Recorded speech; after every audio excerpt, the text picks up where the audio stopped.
Indonesian rescuers used jackhammers, circular saws and sometimes their bare hands Tuesday to shift the rubble of flattened buildings as they searched for the dead and missing from an earthquake that killed at least 268 people. With many missing, some remote areas still unreachable and more than 1,000 people injured in the 5.6 magnitude quake, the death toll was likely to rise. Hospitals near the epicenter on the densely populated island of Java were already overwhelmed, and patients hooked up to 4 drips lay on stretchers and cots in tents set up outside, awaiting further treatment. Indonesia is frequently hit by earthquakes, many much stronger than Monday's whose magnitude would typically be expected to cause light damage. But experts said the shallowness of the quake and inadequate infrastructure contributed to the severe damage, including caved-in roofs and large piles of bricks, concrete, and corrugated metal. The quake was centered on the rural, mountainous Chanju district, where one woman said her home started shaking like it was dancing.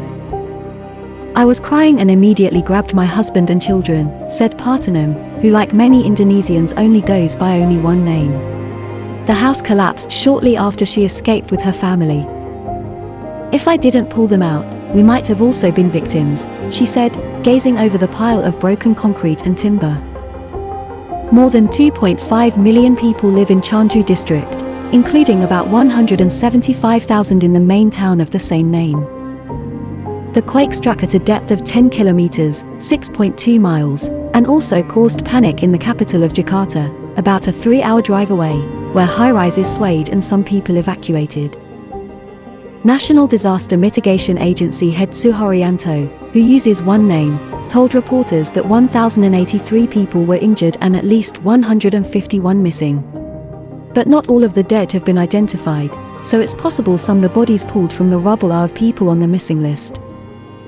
Rescue operations were focused on about a dozen locations in Chanju, where people are still believed trapped, said Endra Atmawidya, the Public Works and Housing spokesperson. Initial rescue attempts were hampered by damaged roads and bridges and power outages, and a lack of equipment to help move the heavy rubble.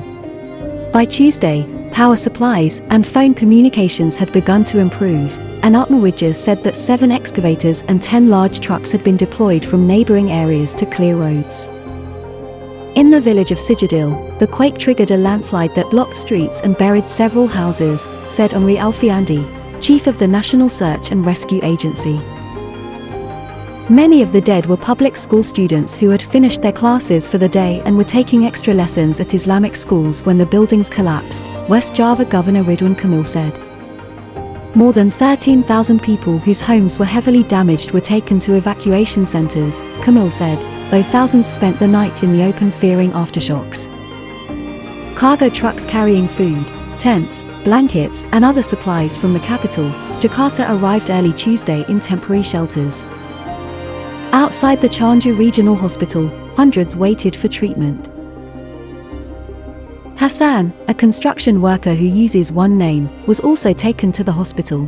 President Joko Widodo visited Chanju on Tuesday and pledged to rebuild infrastructure, including the main bridge connecting Chanju to other cities, and to provide government assistance up to $3,180 to each resident whose house was damaged. On behalf of myself and on behalf of the government, I would like to express my deep condolences to the victims and their families in this Chanju earthquake, he said after visiting survivors in shelters on a soccer field.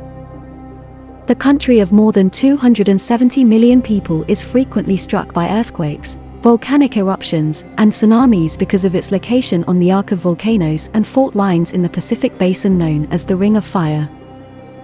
In February, a magnitude 6.2 earthquake killed at least 25 people and injured more than 460 in West Sumatra province. In January 2021, a magnitude 6.2 earthquake killed more than 100 people and injured nearly 6,500 in West Sulawesi province.